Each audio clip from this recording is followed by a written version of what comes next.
Look at the sheer scale of this crowd in Tokyo. Every October, millions of people fill intersections like this, pack into pubs in London, and host parties across South America to celebrate Halloween.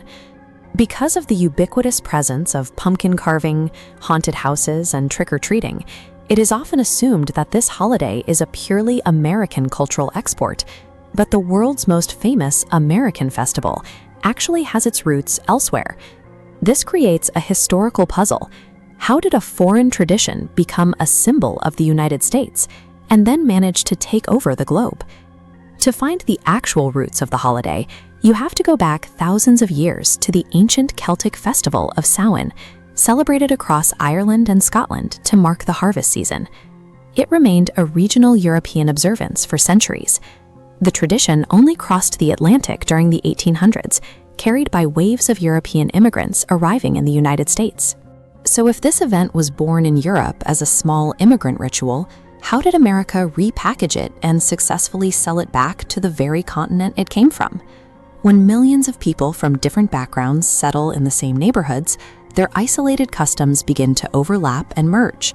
Over generations, the strict religious origins of this autumn festival were stripped away. In their place, a highly adaptable, completely secular framework emerged. The focus shifted toward active participation. Neighbors started hosting block parties, carving pumpkins, and children began dressing up to go door to door asking for treats.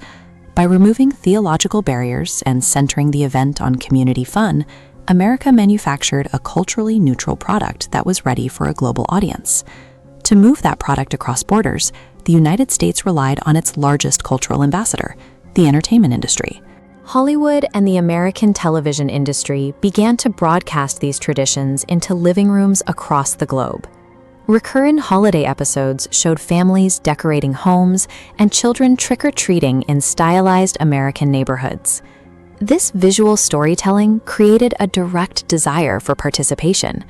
Children across Europe and Asia saw these celebrations on screen and began emulating the characters, wanting to experience the same costumes and neighborhood parties for themselves. Historically, most cultural practices spread through direct military expansion or religious missionaries, but Halloween's spread was completely different.